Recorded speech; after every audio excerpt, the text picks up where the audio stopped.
Друзья мои, всем привет, всем огромный привет. Ну что ж, у нас с вами сегодня очередной обзор на канал Деревенский дневник очень многодетной мамы и канал Мать-героиня. Что я вам сегодня расскажу?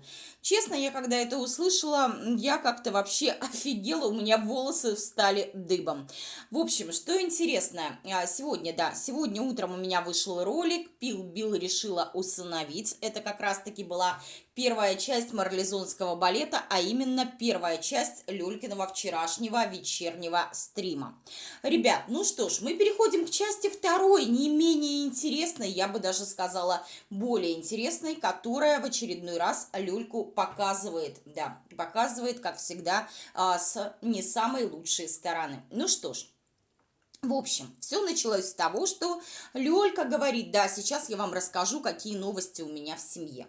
И начала рассказывать о том, что оказывается, друзья мои, оказывается, с ее дочкой Сашенькой никто не хочет дружить. Саша, для тех, кто не в курсе, сейчас учится в 3 классе. То есть обратите внимание, ребят, когда Лёлька рассказывает про своих детей, она всегда говорит: мои дети самые красивые, самые умные, самые талантливые.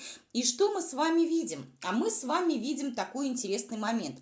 Вырисовывается очень интересная картина. То есть ранее, несколько месяцев тому назад, Лёлька нам рассказывала о том, что ее 8-летний сын Даня, он не находит общего языка в школе, его начинает трясти, как только он начинает собираться в школу, то есть у него вообще такое негативное отношение к школе, то есть он там себя чувствует явно не в своей тарелке. И та же самая ситуация с дочкой Сашей. Хотя Саша, насколько мы видим, да, она такая достаточно общительная, вроде, по крайней мере, в семье. То есть Лёлькины дети, они вообще какие-то асоциальные целиком и полностью. Они не привыкли общаться, у них нет друзей. Обратите внимание, оказывается, у них нет друзей не только во дворе и на улице. Для меня это действительно странно, ведь у них деревня, там огромное количество домов, огромное количество детей, деревня совсем не маленькая. Но при всем при этом, помните, был недавно такой ролик,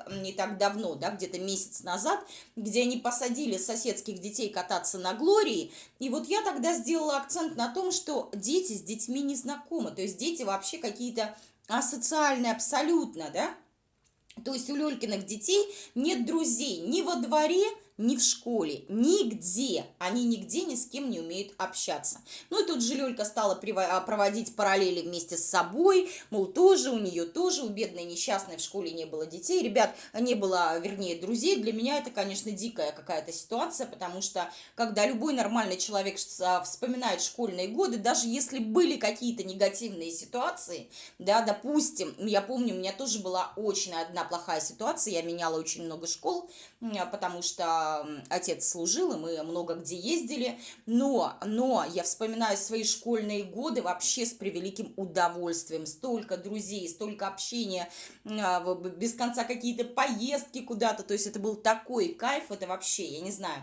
И даже вот какая-то негативная ситуация в моем случае, да, в моем детстве, в моем школьном детстве, мне она не мешает нисколько, я ее, как говорится, практически не вспоминаю. Но это ладно. Что самое интересное, друзья мои, Люлька часто говорит: смотрите, никто не хочет с нами дружить, со мной, да, там в деревне, с моими детьми, мол, к нам плохо относятся, предвзято, нам все завидуют. Как часто мы с вами слышим именно это от Лёльки, друзья мои, ну, в принципе, мне не удивительно.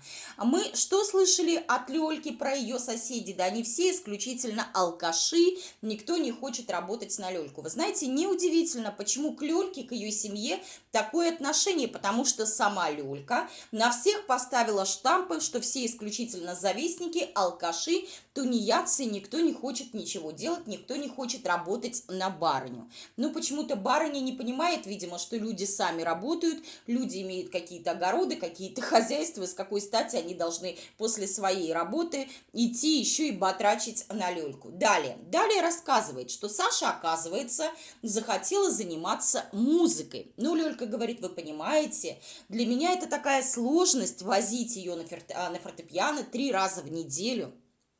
Ребят, лично я не вижу никакой сложности абсолютно, да, брать и возить ее на занятия. Какие могут быть сложности, когда ты не находишь никаких сложностей, дабы ездить каждый божий день на процедуры, на свои всевозможные ЛПГ-массажи, а ради ребенка ты не готова это делать. Мне непонятно. Так вот, и она начинает рассказывать. Оказывается, в школе, говорит, да, дети не нашего круга общения. Ребят, представляете, это говорит Лёлька. И привела в пример нам прекрасную девочку, очень образованную, Женю-медалистку, которая, вы знаете, приехала, когда она приехала в деревню сюда и пошла в школу, и она сказала: да, мне, мама, скучно с этими деревенскими детьми. Да, Лёлька говорит, я понимаю свою доченьку, у этих детей деревенский менталитет, а моя доченька практически из Москвы. Лёлька, что ты несешь? Что ты несешь?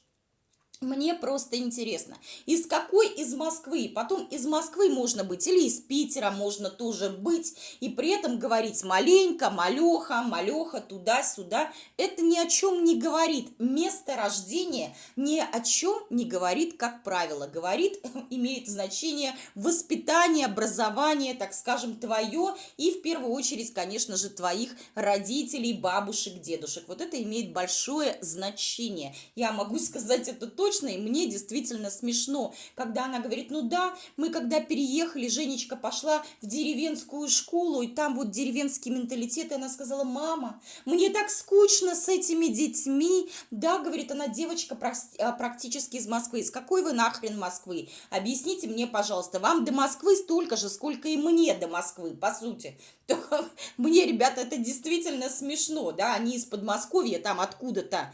И она вот рассказывает о том, а с чего вы взяли-то, что в деревне люди чем-то хуже, да? Чем-то хуже, чем вы. Вы-то вообще необразованное семейство, невоспитанные. Даже жрать, простите за выражение, не научились. Да, именно жрать, потому что то, как делают это в семье у Лёльки, это именно жрачка. Потому что люди воспитанные едят нормально. А то, как это делает Лёлька, а также ее дети, которые сидят, раскрыв варежку по полной программе за столом, и вот так вот, знаете, раскрыв рот, сидят и едят так, что у них вся еда видна. То есть надо вообще как-то, культура питания какая-то должна быть. Я тут посмотрела на днях, как Саша сидела и ела. Это, ребята, это какой-то кошмар. И Саше будет 10 лет. Вы представляете, это настолько быть невоспитанной, сидеть чавкать так, что было слышно ее, когда вот Лёлька разговаривала с Надеждой, жаловалась на Сергея Петровича, да, на его работу. Так вот, я хочу сказать, мне реально смешно слушать о том, какие же прекрасные, воспитанные, образованные дети у Лёльки-поберухи, что им настолько скучно в деревенской школе, потому что там у детей деревенский менталитет. Лёлька, у вас-то какой менталитет? О чем ты говоришь? Ты в 14 лет побежала по мужикам раздвигать ноги. Ты в 15 лет уже создавала семью, ты уже не училась. И до этого ты училась на двойке и на тройке. Только там 1 год более-менее ты начала учиться, и тут же у тебя взыграли гормоны. О чем ты говоришь? О том, какая образованная в кавычках твоя дочка Женечка, мы видели все. Да, что это за предвзятое отношение к деревенским жителям? Да, многие из них значительно, я уверена, умнее вас и значительно в любом случае воспитаннее вас. Одни какие-то претензии, да, какого ж черта вы тогда поперлись из Подмосковья в Тамбовскую деревню? Мне просто интересно, да, приехали. Уж, извините, уровень образования Женечки мы все имели честь видеть. В задницу посылать всех на 3 веселые буквы, косноязычная просто до мозга костей, не в состоянии связать 2-3 слова абсолютно. Ребята, это в 18 лет, это имея золотую медаль. И вот Лёлька рассказывает, какие в школе все хреновые, стучат. Говорит, да, представляете, приходит к нам опека и говорят, на вас стучат со школы. Зашибенная у них опека. Зашибенная опека, подкормленная, прикормленная Лёлькой, да, рассказывает о том, что со школы на них стучат. Это они называют стучат, то есть это не жалобы, да, не обращение, не обратите, пожалуйста, внимание на эту семью. У них сын засыпает 15-летний на уроках, когда ему еще было 15 лет, да. А это, оказывается, они называют не жалобы, не заявления, да, а стучат. Вы представляете, в каких вась-вась отношениях состоит Лёлька с опекой? Ребят, я в шоке. И что самое интересное, Люль, ну такая хреновая школа, что твоя Женька, твоя серая посредственность ни о чем. Вот давайте называть вещи своими именами. В любой нормальной школе она была бы троечницей. Просто тупо троечницей. Я не знаю, были бы у нее четверки по какому-нибудь предмету, я понятия не имею, ну может быть только по физкультуре. Но была бы она везде троечницей, ей бы четверку не натянули. С ее вот этими знаниями непонятными, ну может быть где-то что-то бы и натянули. Так вот, настолько такая хреновая была у Женьки школа, что ее потянули на золотую медаль. Видимо, в общем, я в шоке. Откуда такие условности? Откуда такая корона? Откуда такие понты? Одна 9 классов еле закончила, да, там что-то потом, значит, где-то там получала еще вот эти, заканчивала, как говорится, вечернюю школу, да.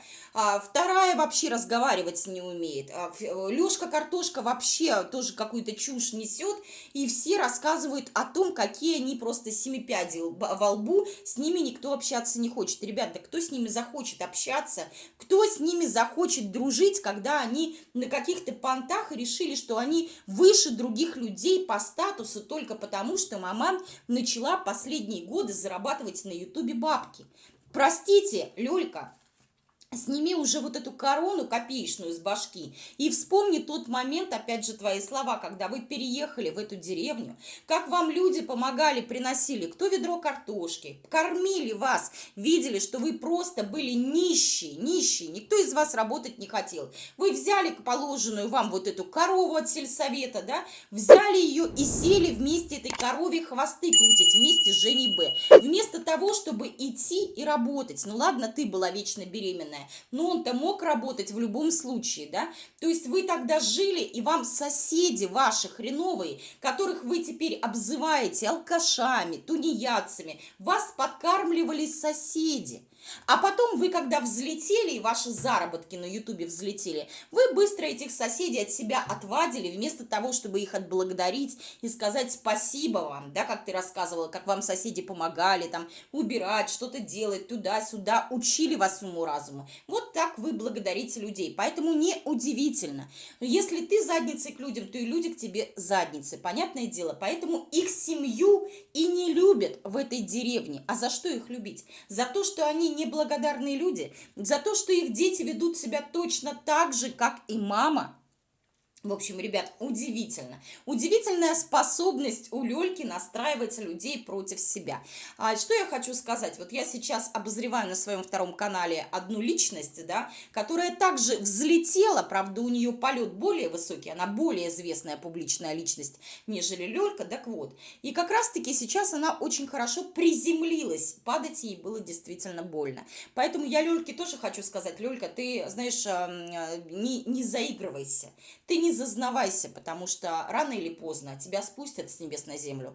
И ты потом сядешь, и потом и вспомнишь про этих соседей, которые плохие, неугодные и так далее. Придется еще не раз обратиться, и вот помогут тебе люди или не помогут, это уже другой момент, это уже им решать, потому что ты им отплатила черной и некрасивой монетой. Ну, а Лёлькины, конечно, защитники во все орут, что ей, как всегда, все кругом завидуют. Да, друзья мои, больше говорить в принципе не о чем.